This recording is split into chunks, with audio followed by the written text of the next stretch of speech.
y que pues inminente, que es el problema del cambio climático. Nosotros nos enfrentamos, así como durante la pandemia nos enfrentamos a una situación sin precedentes, a una situación que desafió varias dimensiones de nosotros mismos como seres humanos.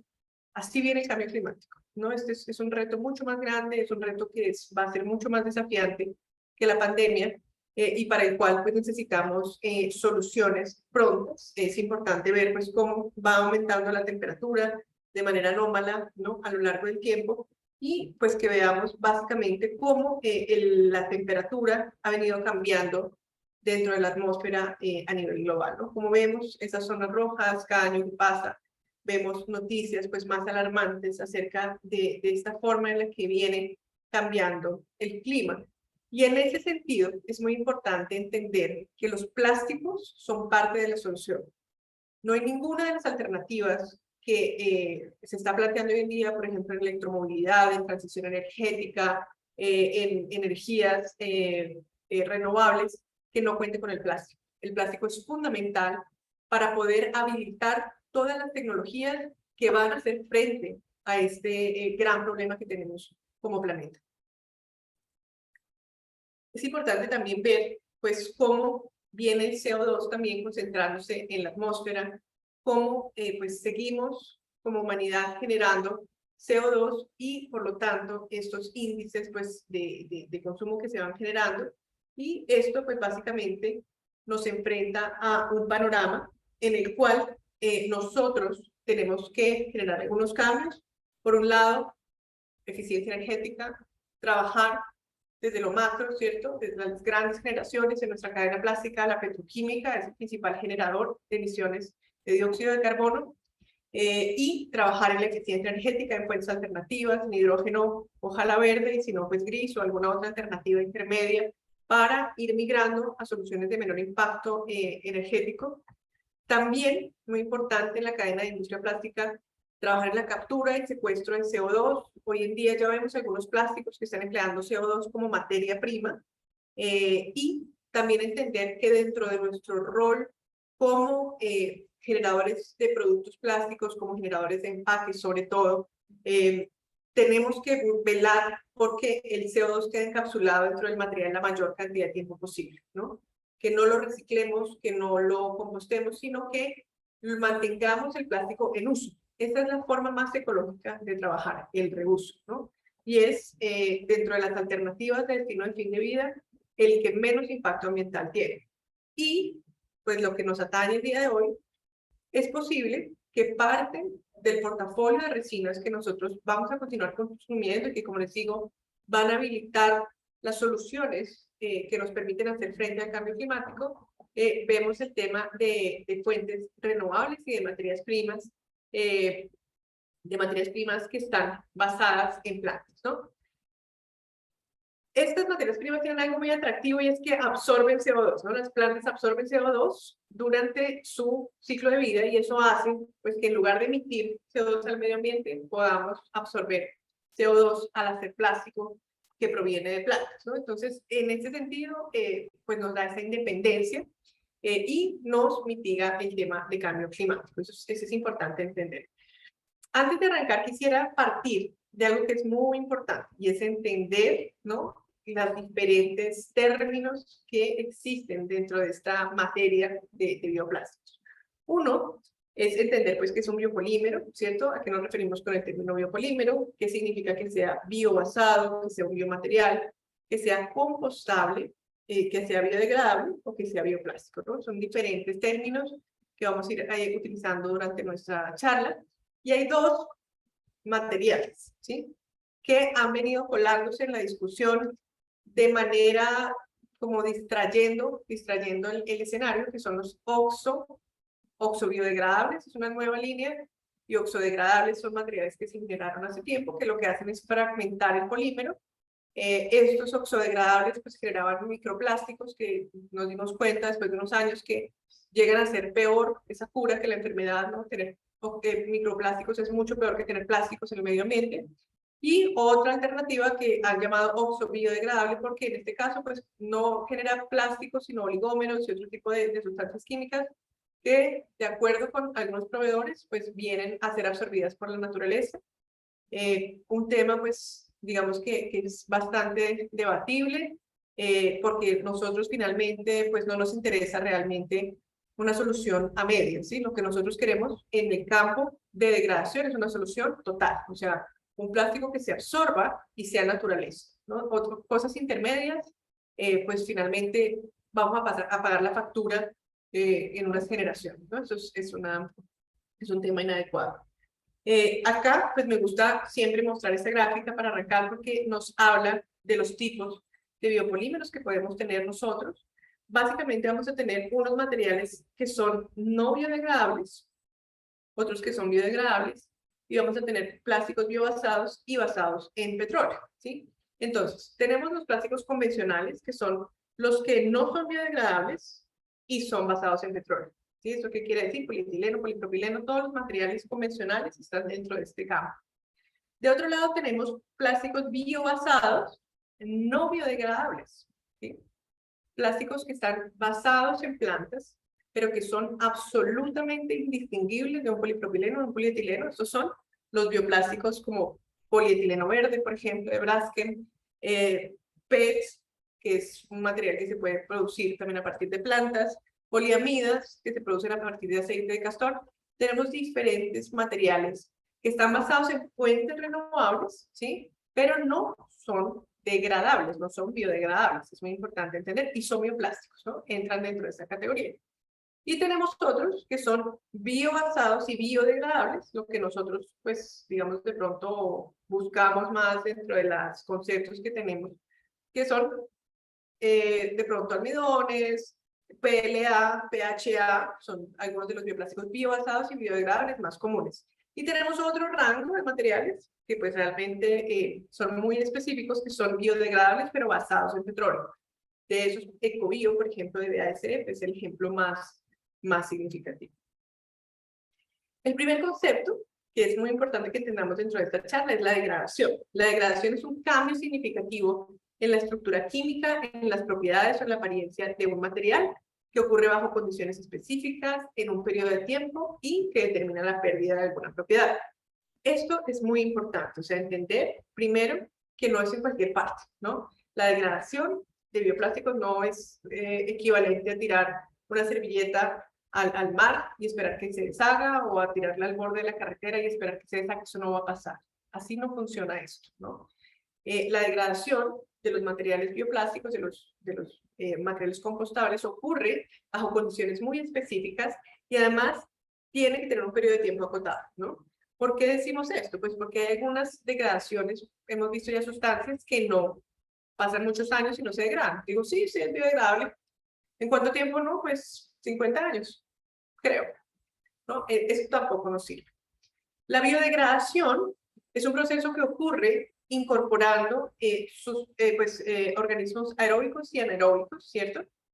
Acá el polímero se descompone en dímeros, monómeros y oligómeros y se transforma en elementos que puede absorber la naturaleza. Es por eso que se habla de biodegradación, ¿no? Porque estamos hablando de elementos que vuelven a la naturaleza en sus componentes originales: biomasa, dióxido de carbono, agua o pues otro tipo de componentes, pero pues que nuevamente están presentes en la naturaleza. Cuando nosotros tenemos un polímero que puede volver a la naturaleza, es ahí donde hablamos de biodegradación. Y nuevamente no ocurre así al aire libre, no ocurre en el río, no ocurre en circunstancias muy específicas que tienen que ver pues con condiciones de temperatura, de presión y de presencia de microorganismos muy específicos, ¿no? Acá, por ejemplo, vemos dos cosas que supuestamente son biodegradables, ¿no? Zanahorias. Cualquiera de nosotros diría, no, pues una zanahoria se va a biodegradar. Pero después de 10 años, las encontramos en un relleno sanitario porque no han existido las condiciones óptimas para la biodegradación de una sustancia que es inherentemente biodegradable. Y acá vemos un periódico, ¿cierto?, del año 1935, donde pues encontramos esta condición de biodegradación. Entonces, es muy importante que hagamos esa claridad, ¿no? Porque a mí lo que más me preocupa de toda la discusión es lo que se ha denominado el greenwashing, ¿no? O sea, reclamar atributos ecológicos que las sustancias realmente no tienen. O sea, querer, como les decía yo, solucionar un problema de comportamiento a través de un material. Y entonces hacemos afirmaciones tan ambiguas como, esto no es plástico, no soy plástico, soy maíz. No sé si han visto camisetas o han visto vasos descartables que dicen, no soy plástico, soy maíz, ¿sí? Entonces uno dice, no, pues un maíz uno lo bota entre el río y se descompone, ¿no? Va a ser la misma, igual de contaminante pues, que un polímero basado en petróleo, ¿no? Entonces, para que un polímero sea biodegradable es importante entender que tiene la habilidad de descomponerse con la ayuda de microorganismos en sustancias básicas e inocuas como dióxido de carbono y agua. O sea, vamos a llegar a la naturaleza, a sus componentes naturales. Toda la materia orgánica, ¿sí? Puede biodegradarse, pero la velocidad de degradación varía, ¿sí? Entonces, por ejemplo, los plásticos convencionales eventualmente se degradarán.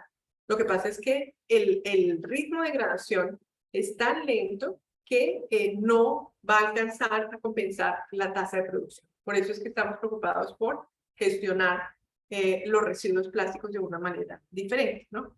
Y pues la biodegradación depende de condiciones químicas, condiciones ambientales y del tiempo. ¿Cuáles son las características del plástico biodegradable? Nuevamente, lo que les mostraba, no necesariamente se fabrica a partir de materias primas renovables, puede producirse a partir de petróleo. Existe nuevamente esta referencia Ecobio de BASF. Y entonces, la conclusión es que no, porque sea planta, no significa que sea biodegradable, ¿sí? Puede venir de una planta y no ser biodegradable, ¿sí? O puede venir del petróleo y ser biodegradable. No depende de la materia prima. Depende de la estructura química y de qué tan fácil le queda esa estructura química deshacerse en presencia de microorganismos, de temperatura, de presión y de condiciones ambientales diferentes. Para que un plástico se biodegrade, se debe cumplir una serie de condiciones.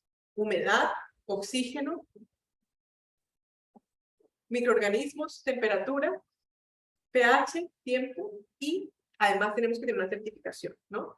Eso no es porque yo te lo digo, que mira, esto se biodegrada, no. Tenemos que tener un estándar internacional que avale esa calidad de biodegradación. De otra manera, lo que vamos a tener, pues son afirmaciones sin sustento y como ya lo estamos viendo, de eso nos estamos llenando, estamos invadiendo las mentes de los consumidores con afirmaciones sin fundamento que van a devolverse como un boomerang contra nuestra industria, ¿no? Porque cualquier cosa sobre la que engañemos al consumidor, lo que va a hacer continuar minando la confianza del consumidor en contra de nuestra capacidad como industria de hacer frente a la problemática.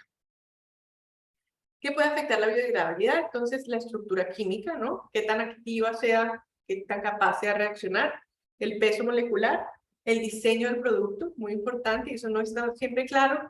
En la medida en que un producto tenga más área y esté más expuesto a ser atacado por microorganismos, va a ser más fácil que se biodegrade.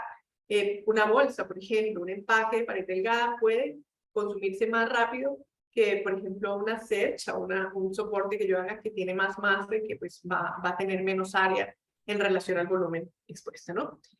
La biodegradabilidad depende entonces del material y del diseño del producto, ¿no?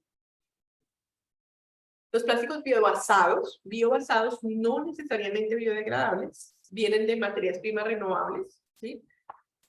Pero muy importante, pueden ser exactamente lo mismo que el polietileno. Entonces, polietileno verde es uno de los grandes hitos que ha tenido el desarrollo de materiales. En el polietileno verde, por ejemplo, pues se fabrica nuevamente a partir de caña de azúcar, pero es polietileno, ¿sí? Es una solución drop-in y tú lo puedes reemplazar. Tú vienes haciendo un tarro de champú, lo puedes reemplazar por el polietileno verde y seguirlo haciendo. Y ese polietileno verde tiene una huella de carbono negativa, que quiere decir que absorbió dióxido de carbono durante su conformación, pero no se biodegrada. Lo reciclas como un polietileno normal, o sea, lo gestionas como un polietileno normal. Y quisiera decirles esto, este tipo de biopolímeros son los que más demanda tienen hoy en día, ¿sí? Porque para la industria está siendo más importante suspender la dependencia del petróleo, está siendo más importante incorporar soluciones que permitan mitigar la huella de carbono que realmente contar con un destino de compostabilidad determinado. Eso es muy importante. Esto le lleva cerca de 15 años el desarrollo de la industria y al principio veníamos como muy impulsados, no vamos a reemplazar todo, todo va a ser almidón, todo va a ser PHA, PLA, vamos a compostar todo. La verdad es que eso está cambiando.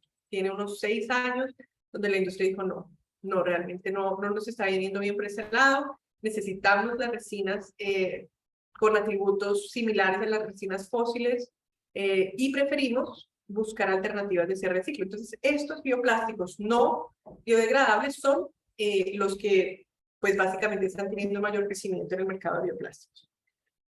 Y, pues, el atributo, digamos, de biobasado indica que los átomos de carbono de las cadenas de las moléculas se toman básicamente de la naturaleza. Esa es la razón por la que son bios. Entonces, tenemos bioplásticos, nuevamente, que pueden ser biobasados, como polietileno, normal verde, o biodegradables, ¿no? Tenemos los dos campos. Y otros términos empleados son biopolímeros o biomateriales. Entonces, todos pues son equivalentes, ¿no? O sea, biomateriales, biopolímeros o bioplásticos serían términos equivalentes para nuestra industria.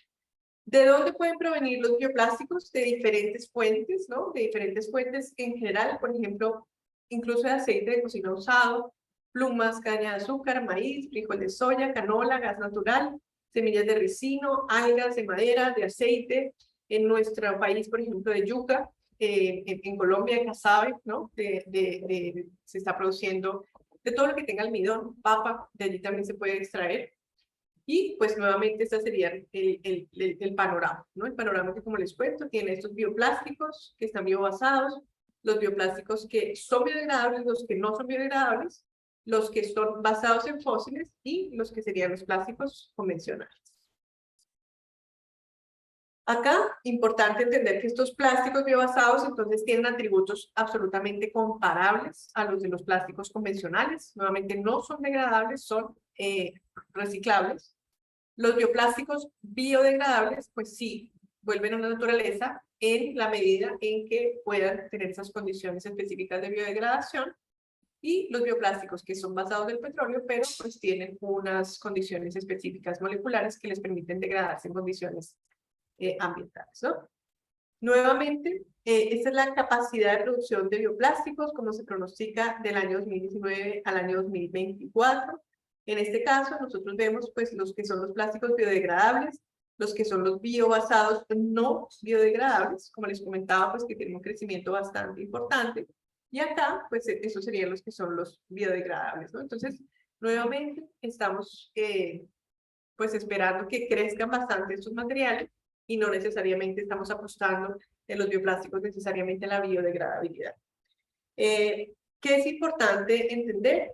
Que hoy en día los bioplásticos, a pesar del crecimiento espectacular, representan cerca del 1% de la producción total mundial, ¿no? O sea, realmente son un material bastante específico.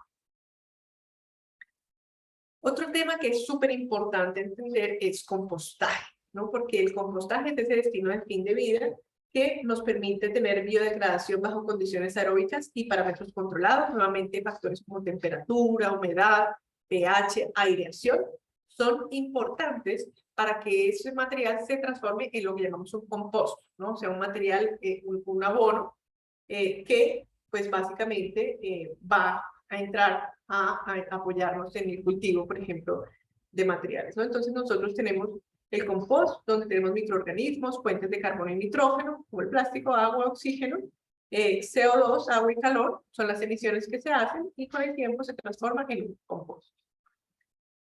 ¿Qué es un plástico compostable? Pues básicamente es un plástico, como les digo, ecobio, es el primer plástico que hubo compostable, donde ocurre biodegradación a través de microorganismos al 100%, ¿no? Eso es muy importante entender. No es una biodegradación parcial, no es una solución a medias, es una solución donde el material se transforma 100% en agua, CO2 y biomasa, sin dejar residuos visibles. Entonces, es muy importante también, no vamos a generar microplásticos, sin dejar residuos tóxicos y en un tiempo de máximo 180 días. Aquí esto es lo más importante de la compostabilidad. El tiempo, 180 días, estamos hablando de una franja de tiempo muy, muy corta, donde debemos ver que el 90% del material ya se transformó en materia orgánica, ¿no? Eso es un plástico compostable, que es, digámoslo, el más cercano y el de más degradación más acelerada a la naturaleza, ¿no? Biodegradable no necesariamente equivale a compostable por temas como tiempo y toxicidad. Dentro de los biodegradables tenemos un espectro más amplio, o sea, el biodegradable es más fácil entrar en esta familia, digámoslo, no es tan exclusivo. Pero ya cuando hablamos de compostables, estamos hablando de factores como se puede biodegradar en 180 días y no puede ser tóxico, ¿no? Son dos factores que limitan, son más selectivos y hacen que solamente algunos materiales entren dentro de este aspecto. Un plástico compostable siempre va a ser biodegradable, ¿cierto? Porque es el apellido grande, biodegradable, ¿cierto? Pero no al revés. No todos los plásticos biodegradables van a ser compostables. Ser compostable es mucho más exclusivo. Es un club más exclusivo, ¿cierto? Y tenemos otras cosas allí, pues que en nuestra región desafortunadamente viene creciendo sin control, con gobiernos que no están tomando medidas restrictivas a la velocidad que deberían, que son los OXO. Los oxodegradables no pueden compostarse, no son biodegradables y generan fragmentos. Como les comentaba a ustedes, no se vuelven dióxido de carbono, no se vuelven agua, no se vuelven nitrógeno, no, se vuelven microplásticos, ¿no? Y esto, pues, hace que básicamente solo una pequeña proporción, solo parcialmente se convierten en CO2 y en biomasa. Esto es importante entenderlo, es importante comunicarlo, porque la fragmentación no es biodegradación. Y hay entidades que vienen promoviendo esto, a pesar pues, de que ya la Unión Europea se pronunció en contra de los OXO. La Unión Europea prohibió OXO. Los Estados Unidos prohibieron OXO. ¿Por qué? Porque ya se demostró que la fragmentación es peor que la enfermedad. O sea, esa cura es peor que la enfermedad. Es peor tener microplásticos en el ambiente, plásticos, fragmentos de plásticos que ya no podemos recuperar, a tener incluso los plásticos de forma macro. En Colombia, pues ya hay mesas de trabajo que han entendido esto, que están abogando pues por la prohibición. De hecho, nosotros tenemos una prohibición de plásticos de un solo uso, que entra a regir en 17 meses, y allí entran los oxodegradables, están prohibidos ya dentro de este ejemplo, porque se ha determinado que existe un riesgo de que los plásticos fragmentados no se biodegraden por completo, y con el consiguiente peligro de que se acelera la acumulación de microplásticos en el medio ambiente, especialmente en el medio marino, ¿no? Entonces, esto empieza a ser un problema. Entonces, pues para resumir, los bioplásticos pueden ser biobasados, biodegradables o ambos. Los términos bioplásticos, biomateriales y biopolímeros pueden considerarse equivalentes. Los plásticos biobasados provienen de materias primas renovables naturales, pero no necesariamente son biodegradables. La biodegradabilidad depende de la estructura química, de las condiciones ambientales y del diseño del producto. La compostabilidad es más exigente que la biodegradabilidad. Y un plástico compostable siempre será biodegradable, pero no siempre un biodegradable será compostable, ¿no? La oxodegradabilidad e incluso la nueva denominada oxobiodegradabilidad son tipos de fragmentación que no cumplen con los criterios de compostabilidad. Bien, en temas de normatividad, existen 317 métodos de ensayo cuando uno busca biodegradación plástica, ¿sí? Y existen 67 métodos de ensayo ISO cuando se busca el mismo término. Entonces tenemos bastante reglamentación ya, afortunadamente, en el tema ASTM, en los estándares ISO, pues que son los estándares internacionales que técnicamente nos permiten determinar comportamientos de los materiales, ¿sí? Y pues básicamente nosotros vamos a tener diferentes como condiciones de biodegradación.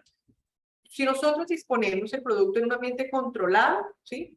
Como aguas residuales o desechos sólidos, pues podemos producir diferentes tratamientos aeróbicos o anaeróbicos, o como en desechos sólidos, compostaje, gasificación o relleno sanitario.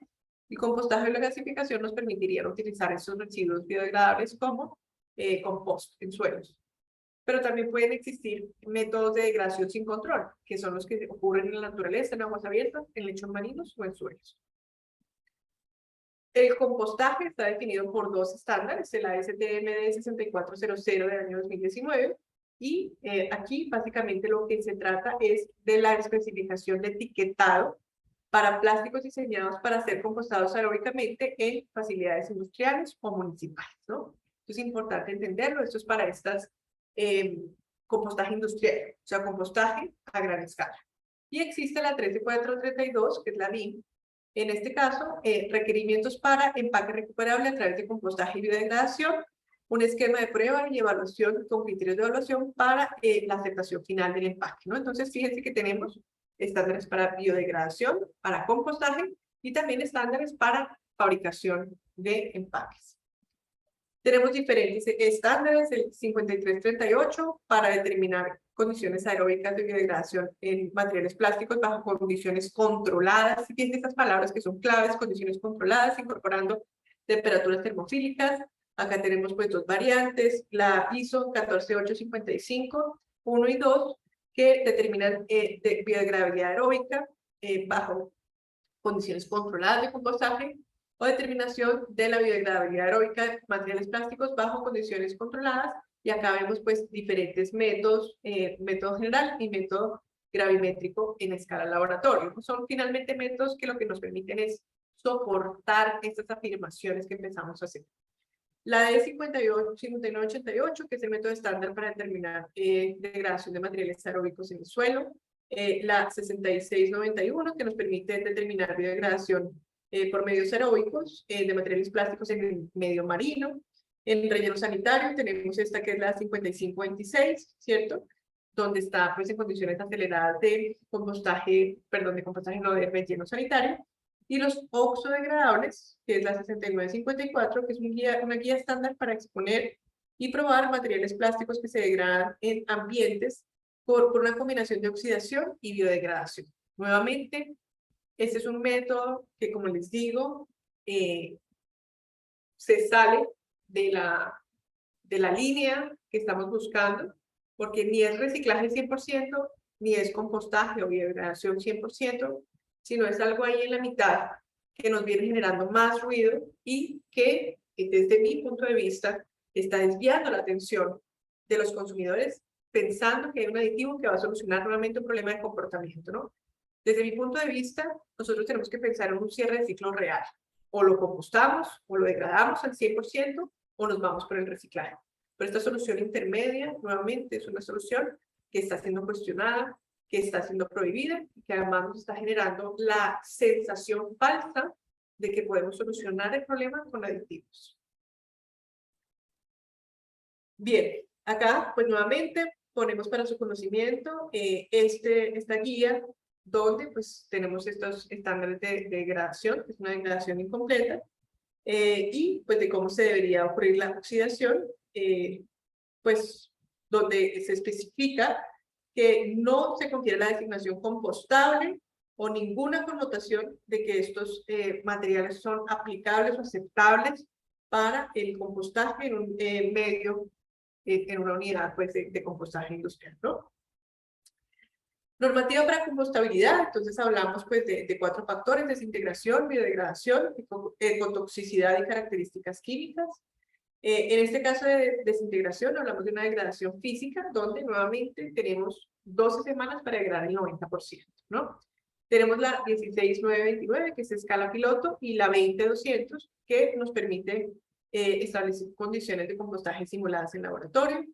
Tenemos también una normativa para compostabilidad o biodegradación, degradación química, que es conversión del 90% del carbono orgánico en CO2 en términos de 180 días, donde tenemos biodegradación aeróbica y biodegradabilidad aeróbica, ¿no? La norma STM y la norma ISO.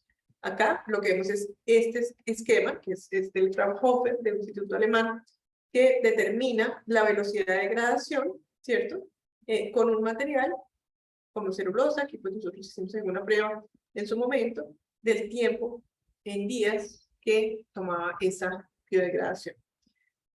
Para la compostabilidad existe una normativa muy importante que es la de ecotoxicidad, ¿sí? Y acá se compara el crecimiento de una planta, biomasa, entre el compost, el control y un compost que contenga la muestra, ¿sí? Y lo que se debe ver es que pues no debe afectarse la capacidad de crecimiento de la planta, es decir, el compost debe ser un compost apto para pues, la evolución de la vida como nosotros la necesitamos, y pues entender que en términos de características químicas para compostabilidad existen varios estándares que se toman como referencia para llevar a cabo las caracterizaciones, dependiendo del país donde se va a aplicar el producto final. Los metales pesados son cancerígenos y son objeto, por supuesto, de prohibiciones, ¿cierto? Entonces, todos se limitan a cantidades que no sean perjudiciales para nuestra salud. Acá lo vemos, pues, el estándar alemán, perdón, el estándar europeo, y el estándar, pues, de la STM, que es el estándar de Estados Unidos, donde nos muestran esas cantidades en las que son tolerables estos metales pesados, ¿no? Y acá debe contener menos del 50% del nivel máximo permitido. Ese es el estándar donde nosotros podemos hablar de que no hay, toxicidad ni problemas que puedan comprometer la compostabilidad o el futuro, pues, de ese compost en la naturaleza. Uno de los problemas más graves que nosotros tenemos es el greenwash, ¿no? O sea, empezar a decir cosas que no son ciertas, empezar a consumir, a confundir al consumidor que no es un experto, y usar de manera poco ética estos mensajes, que nuevamente son mensajes que lo que van a terminar es devolviéndosele a la industria y minando los esfuerzos que están haciendo empresas por tener un cierre de ciclo correcto, ¿no? Entonces, por ejemplo, estamos hablando de que los plásticos mediados por aditivos degradantes, como estos OXO, cumplen con la EN 13432 y que la ecotoxicidad se ha estudiado con resultados positivos superiores al 100%. Entonces, acá, si se hace referencia a un estándar, uno no puede escoger qué parte del estándar quiere cumplir. Se cumple todo, ¿sí? Si no, no se cumple el estándar. Si no, pues lo que está uno haciendo es engañando al consumidor, ¿no? Uno no puede escoger tal parte. Entonces, cumple tal porcentaje de la norma. No, o la cumples o no la cumples, ¿no? Y si no la cumples, no puedes poner el sello porque lo que estás haciendo es engañar, ¿no? Y es importante entender, pues, que tenemos ciertas ventajas y desventajas con los materiales bioplásticos. Ventaja, por supuesto, la absorción de carbono en el ciclo de vida, ¿cierto? Reducción, por lo tanto, de la huella total de carbono de un empaque, por ejemplo, al tener esa absorción de carbono, de dióxido de carbono en el ciclo de vida. Muy interesante también de reducir la dependencia del petróleo. Nosotros, pues, los que llevamos suficiente tiempo en la industria, hemos visto esos picos de precios del petróleo y de cómo ha arrastrado a la cadena, ¿no? Entonces uno si quiere tener una alternativa, lo que pasa es que la alternativa, pues, más lógica es reciclar, ¿no? O sea, realmente es no tener que depender al 100% de materia prima virgen, pero pues también, digamos que los bioplásticos en su 1%, que continuará creciendo ese porcentaje del mercado, pues son una alternativa para no depender de un recurso que es básicamente finito, ¿no? Acá, pues nuevamente, con materiales como el polietileno biobasado, que les digo no es biodegradable, es polietileno normal, reciclable, pero no biodegradable, pues podemos trabajar, ¿cierto?, en el reciclaje mecánico normal o reciclaje químico, y en los otros productos que sí son, pues, digámoslo, biobasados, pero biodegradables, podemos trabajar en reciclaje orgánico, ¿no? Entonces, pues, digamos que ahí tenemos un cierre de ciclo, un aumento de la eficiencia de recursos a través del ciclo cerrado, bien sea orgánico o mecánico el reciclaje, donde pues podemos emplear esos recursos para recuperación de energía. Desventajas que yo personalmente pues me cuestiono, pues es un planteamiento, digamos, que se hace, y es que está compitiendo. Por ejemplo, si uno usa maíz para hacer bioplástico, pues entonces se van a disparar los precios del maíz. Hay muchísima área, de todas formas, arable, sobre todo en nuestros países, pues digamos que hay pues ese cuestionamiento, ¿no?, de que vaya a competirse con el alimento. La verdad es que la estimación, pues, del uso de la tierra que se necesita para hacer bioplásticos es bastante baja con relación al área, pues, de agricultura. Pues es como uno de los aspectos, pues, en los cuales European Bioplastics, por ejemplo, que es la organización líder a nivel mundial, ha sido muy crítica, ¿no? Pues realmente competir, pues, con la comida, por el suelo no. Posiblemente de pronto con los precios, en algunos casos, pues puede llegar de pronto a darse una dinámica, ¿no? No ha habido suficiente volumen para que eso llegue a pasar, pero pues es uno de los riesgos. Y por eso muchos proveedores han optado por trabajar, por ejemplo, con maíz que no es para consumo humano, o con raíces o tubérculos que no consumiría el humano, ¿no? Para evitar competir pues, con fuentes de alimentos.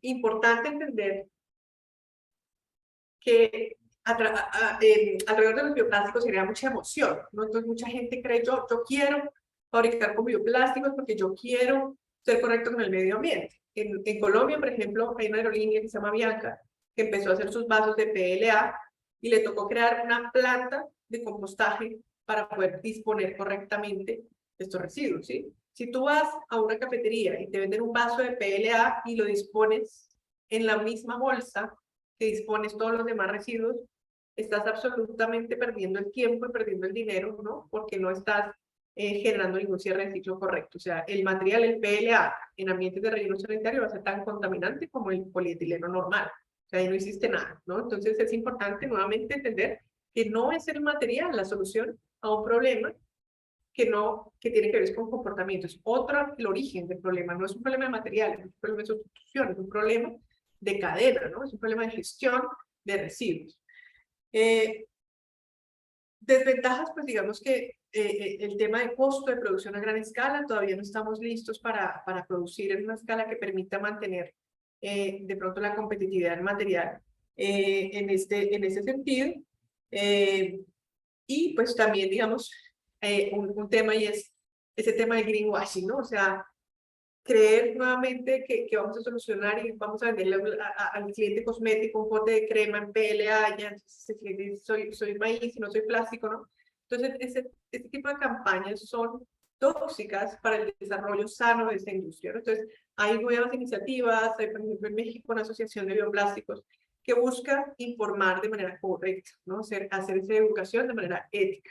Y otro gran problema que nosotros tenemos es materiales como el PLA son reciclables también. Realmente incluso hay algunas entidades que han abogado porque el material no se composte, sino que se recicle, ¿no?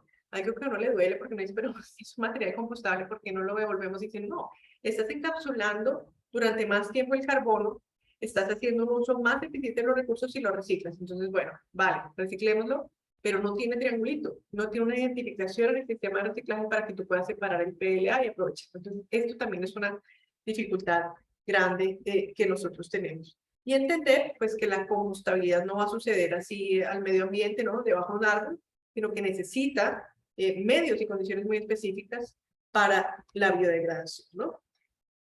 Consecuencias de usar bioplásticos, reducción entonces y eliminación de la dependencia del petróleo, por lo tanto, sostenibilidad. Es importante generar capacidades para un compostaje adecuado, evitar temas de greenwashing, temas tan absurdos como que no soy plástico, ¿sí?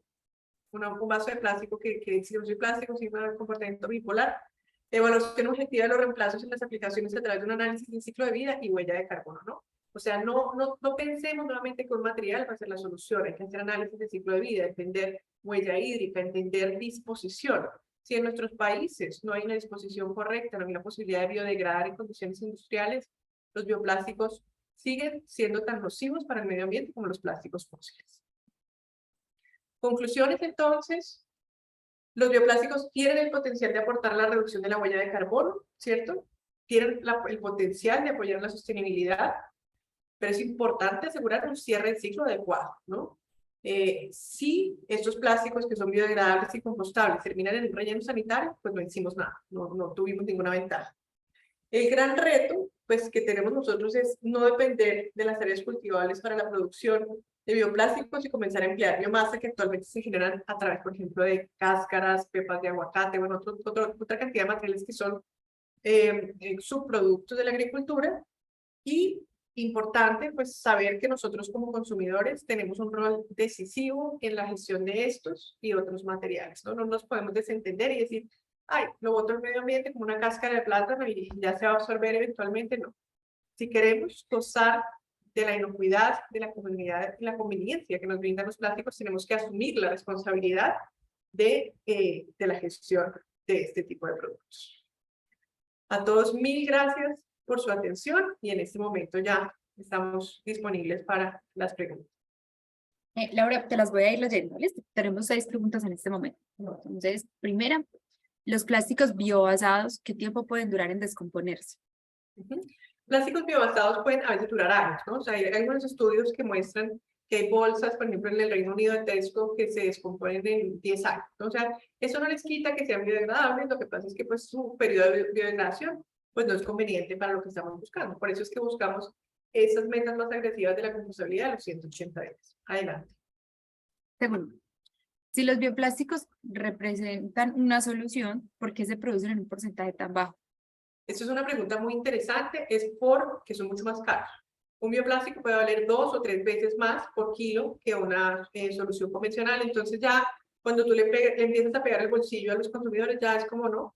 Un poco más de sensible. Y también porque la industria petroquímica pues lleva muchos años desarrollando estas grandes plantas de polimerización, de síntesis, de cracker, y pues los polímeros, los biopolímeros tienen plantas muchísimo más pequeñas. Entonces es básicamente una economía de escala, el huevo o la gallina, ¿no? Para poder tener plásticos más baratos necesitas poder producirlos en escalas mayores, pero para producirlos en escalas mayores necesitas que haya más demanda. Ese es el problema. ¿Y Carla? Adelante. ¿Cómo son las propiedades mecánicas de los plásticos combustibles versus los derivados del petróleo? Entonces es una pregunta bien interesante. Depende, ¿no? O sea, hay en todos los rangos. Hoy en día, pues además hay muchos blends que son mezclas de biopolímeros que nos permiten hacer lo que se llama un tailoring de propiedades, o sea, un ajuste de propiedades a lo que uno necesita. Tenemos, por ejemplo, algunos polímeros que se comportan como un copolímero o algo un poquito más cauchoncitos, otros que son muy rígidos. Un PLA, por ejemplo, es un material que en condiciones, pues, puras, es supremamente rígido y frágil. Se puede mezclar con algunos otros materiales para hacer propiedades diferentes, pero en general, digamos que ahí es importante entender que el espectro se puede ajustar a lo que uno como consumidor necesite. Adelante. ¿Existe algún plástico con las propiedades del PET que sea compostable? Sí, el PEF es un material que se comporta como el PET y es 100% biobasado, ¿no? Entonces, en este caso, pues digamos que el PLA también pues, nuevamente tendría algunos atributos, pero no tiene la rigidez y sobre todo la procesabilidad, no es comparable a la del PET, pero bueno, digamos la apariencia por lo menos es similar, ¿no? Es un poco, pues en densidad también está cercano. Adelante. ¿Cómo la población general puede identificar si ese plástico es biodegradable o compostable? La población general no lo puede hacer. Realmente esto, fíjense cómo uno toma un vaso de pelea en la mano y pues digamos que para nosotros que somos del gremio a veces es difícil ver qué material es cada uno. Solamente se puede hacer a través de una comunicación correcta de identificación pues clara sobre los productos, de qué tipo de material son y sobre a través también de la educación del consumidor. Y lo que es más importante, no digamos mentiras, ¿sí? Porque esto, decir mentiras, lo único que va a hacer es que generemos más ruido y que nos demoremos más tiempo en llegar a la solución correcta, ¿no? Entonces, de nuestra gestión de la información depende que tengamos éxito y que el usuario realmente pueda identificar cuál es el destino de fin de vida que se debe dar de manera apropiada a los plásticos en general. Adelante. ¿Cuál es la diferencia entre compostabilidad y biodegradación? Sí, la compostabilidad es un miembro de la biodegradación. La biodegradación es una circunstancia en la cual el bioplástico se absorbe en la naturaleza en un periodo de tiempo pues, que no está limitado, y la compostabilidad es una forma de biodegradación más exigente en la cual la biodegradación tiene que ocurrir en un plazo de 180 días al 90%. Es como más, lo que les comentaba, un club más exclusivo, donde solo entran los que se pueden descomponer de manera acelerada. Adelante. ¿Qué país de Latinoamérica lleva la delantera en este tema? Posiblemente Brasil y México, ¿no? Yo pienso que en Brasil pues hay algunas soluciones, también por su industria agrícola tan grande. En Brasil, de hecho, se desarrolló el primer polietileno verde en Braskem, que es este polietileno que les digo que está basado en caña de azúcar, y también México, pues que tiene su asociación de bioplásticos. Adelante.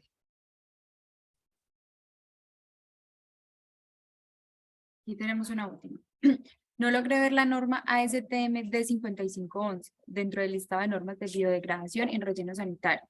¿Cuál es la diferencia con la ASTM D5526? No conozco exactamente la diferencia entre las dos normas, pero podemos consultarlo y compartir la información más adelante. Bueno, ya no tenemos más preguntas. Perfecto. Bueno, entonces ya con esto pues culminamos este primer webinar. Espero que haya sido de interés para todos los participantes y de parte del ICIPC en Colombia. pues nuevamente todas las puertas abiertas a que continuemos estas colaboraciones. Esperamos verlos a todos en algunas de las secciones que vamos a tener más adelante. Maribel. Adelante. Laura, alguien me pide la palabra, regálame un segundo al señor Emil Atías. Claro Un que sí, segundo, ya adelante. le voy a dar la palabra.